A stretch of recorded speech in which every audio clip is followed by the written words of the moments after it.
Avez-vous entendu parler de l'Alliance solaire internationale? Alors, elle a été lancée au moment de la COP 21 à l'initiative de l'Inde et de la France afin d'aider au développement du solaire. Car si on y réfléchit un peu, c'est là enfin une source d'énergie a priori gratuite, disponible partout, renouvelable, illimitée et qui ne produit ni déchets ni gaz à effet de serre.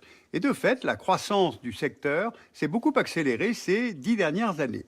Les coûts sont de plus en plus bas et surtout, les projets de stockage de l'énergie solaire se multiplient. Eh bien, allons voir si nous sommes à l'aube d'une sorte de révolution solaire. En 2013, l'énergie solaire représentait moins de 1% de la consommation mondiale d'électricité, loin derrière le charbon, le gaz naturel et le nucléaire, mais aussi derrière l'hydroélectricité et l'éolien. Et pourtant, la progression des capacités installées est très forte depuis plusieurs années, favorisée par la baisse des coûts d'investissement et appuyée par la maturité de cette technologie. À l'horizon 2050, selon le scénario le plus ambitieux de l'Agence internationale de l'énergie, le solaire pourrait représenter 27% du mix électrique mondial. Le soleil deviendrait alors la première source d'électricité.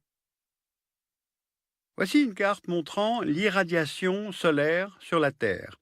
Elle est ici exprimée en kilowattheures par mètre carré et par jour.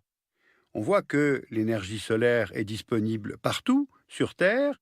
Les zones les plus favorables sont situées sous les latitudes proches de l'équateur jusqu'au 45e parallèle nord et sud. Le Soleil délivre à la Terre en 1 heure l'équivalent de la consommation d'énergie annuelle de la population mondiale.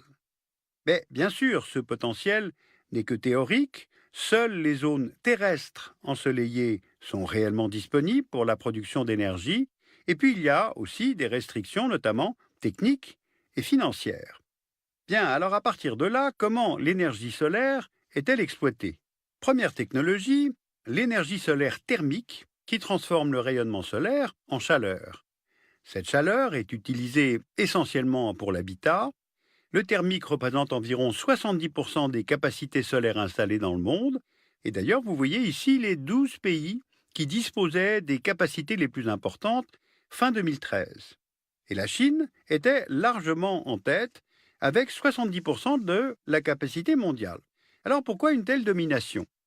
Eh bien, la Chine est le premier producteur mondial de capteurs solaires thermiques et le chauffe-eau solaire a été largement adopté par les Chinois, jusque dans des villages reculés, car cette technologie est simple et peu onéreuse. Maintenant, voyons les deux autres technologies qui, elles, transforment l'énergie solaire en électricité. Il y a d'abord l'énergie solaire photovoltaïque. Elle transforme le rayonnement solaire directement en électricité, qui peut ensuite être injectée sur le réseau ou utilisée localement. Le photovoltaïque représente environ 30% des capacités solaires installées dans le monde. Voici les 12 pays qui disposaient des capacités les plus importantes fin 2014. L'Allemagne était en tête avec 22% de la capacité mondiale, notamment parce qu'elle a misé sur l'équipement des ménages via une politique d'incitation et d'aide à consommation. Mais en 2015, ce n'est pas en Allemagne que l'on a installé le plus de panneaux photovoltaïques, seulement 1,4 gigawatts supplémentaires en Allemagne, contre 9,8 gigawatts aux États-Unis, 10 au Japon et 15 gigawatts en Chine. La Chine a désormais dépassé l'Allemagne en termes de volume total installé. Et en ordre de grandeur, sachez que 1 gigawatt peut alimenter en électricité environ 500 000 foyers de type européen. Mais le photovoltaïque présente aussi des inconvénients. D'une part, son développement pourrait être gêné par des tensions sur les approvisionnements, même si les technologies qui utilisent les métaux rares ne représentent que 10% des panneaux photovoltaïques. D'autre part, impossible d'injecter l'électricité sur le réseau en fonction de la demande, car on ne sait pas stocker facilement l'électricité. Et puis il y a enfin l'énergie solaire thermodynamique, appelée aussi solaire thermique à concentration. Elle convertit le rayonnement solaire en chaleur, puis dans un deuxième temps en électricité, laquelle est ensuite injectée sur le réseau. Eh bien, elle représente moins de 1% des capacités d'énergie solaire installées dans le monde. Cette technologie est peu répandue, mais elle est considérée comme prometteuse car elle offre dans certaines installations la possibilité de stocker la chaleur. Vous voyez ici les 10 pays qui disposaient de centrales thermodynamiques fin 2014. L'Espagne abritait plus de la moitié de la puissance mondiale, suivie par les États-Unis avec 38%.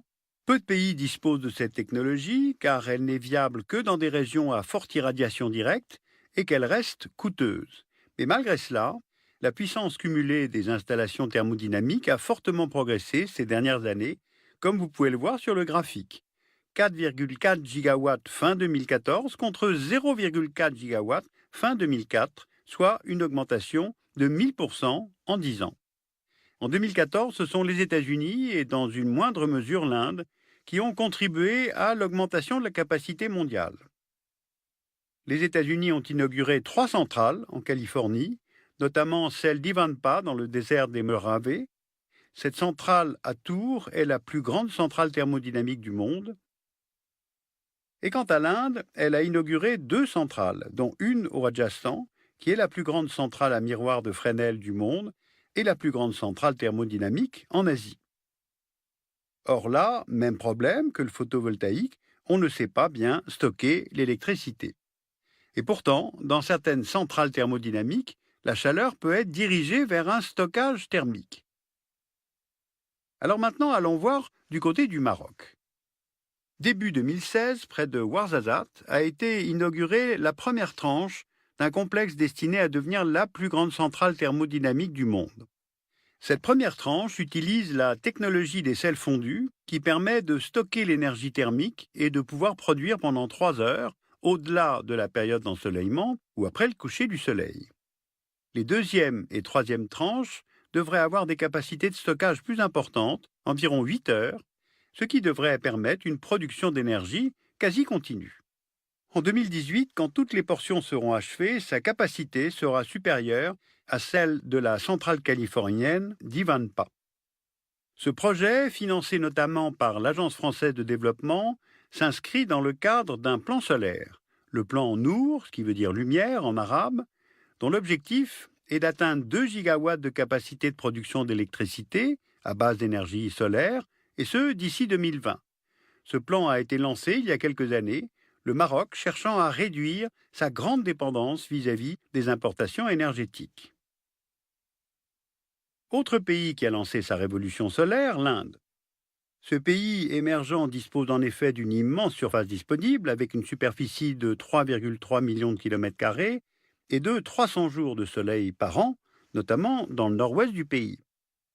Alors que l'Inde est le 3e plus gros émetteur de CO2 au monde, avec une production d'électricité dominée par la filière charbon, que sa consommation électrique augmente et que 300 millions d'Indiens, soit un quart de la population, ne sont pas connectés au réseau. Alors c'est pour ça que les autorités ont lancé la Nehru National Solar Mission en 2010, dont l'objectif est d'atteindre 100 gigawatts de capacité de production d'électricité, donc à base d'énergie solaire, et ce d'ici 2022, avec notamment des projets de grands parcs solaires photovoltaïques pour lesquels les autorités fournissent des terres. Le contrat pour l'installation d'un premier parc dans l'Andhra Pradesh a été attribué fin 2015 à l'américain Sun Edison, l'un des leaders mondiaux des renouvelables. L'attribution des sites aux développeurs privés se fait par enchère, ce qui a permis d'atteindre des prix remarquablement bas, 4,63 roupies par kilowatt-heure, soit environ 6 centimes d'euros, ce qui rend le solaire compétitif par rapport au charbon, qui est entre 3 et 4 roupies. Le gouvernement a annoncé en août 2015 la construction d'un parc au Madhya Pradesh. Sa mise en service est prévue en 2017. Il deviendra alors la plus grande ferme photovoltaïque du monde. L'Inde ambitionne de devenir une des nations en pointe dans le solaire. C'est pourquoi le Premier ministre indien, Narendra Modi, a lancé, conjointement avec la France, une alliance internationale du solaire. Cette alliance a pour but de créer une plateforme collaborative entre, d'une part, les pays intertropicaux, riches en énergie solaire, voulant investir dans cette énergie de substitution pour produire de l'électricité, mais où les technologies et les financements sont insuffisants, et d'autre part, des pays industrialisés disposant des technologies et disposant de financement. Le secrétariat sera assuré par l'Inde et au total, elle pourrait regrouper 121 pays. Alors, ce que je vous ai raconté aujourd'hui est peut-être un petit peu trop technique, mais tout de même, si on regarde en tendance, on voit que cette énergie est une ressource inépuisable, surabondante, elle offre des garanties de durabilité, de compétitivité économique, notamment par rapport au diesel et au gaz, et particulièrement dans les pays très ensoleillés. Et puis le solaire permet aussi bien le plus petit système d'alimentation de nos appareils numériques que les plus grandes installations de production d'énergie. Pour certains ingénieurs, cela pourrait rivaliser avec les capacités en puissance des centrales nucléaires. Alors pour préparer cette émission, nous avons travaillé avec l'Agence française de développement et donc la question qui se pose aujourd'hui est de savoir si le solaire peut devenir la première source d'électricité en 2050. Eh bien, on peut penser que oui. Il y a par exemple des ruptures technologiques qui arrivent là où on ne les attend pas, comme par exemple des panneaux solaires pourraient servir de revêtement pour nos routes, comme cela est développé en France. Alors sur ce thème technique et complexe, vous pouvez lire utilement un livre qui vient de paraître en 2016 aux éditions Technip, après la COP21, Géopolitique de la transition énergétique. Vous pouvez consulter aussi les rapports de l'Agence internationale de l'énergie, dont nous faisons figurer l'adresse, et puis aussi le Global Atlas for Renewable Energy. Nous faisons figurer l'adresse sur le site du dessous des cartes. Vous pouvez retrouver l'ensemble de ces informations sur le site du dessous des cartes arte.tv.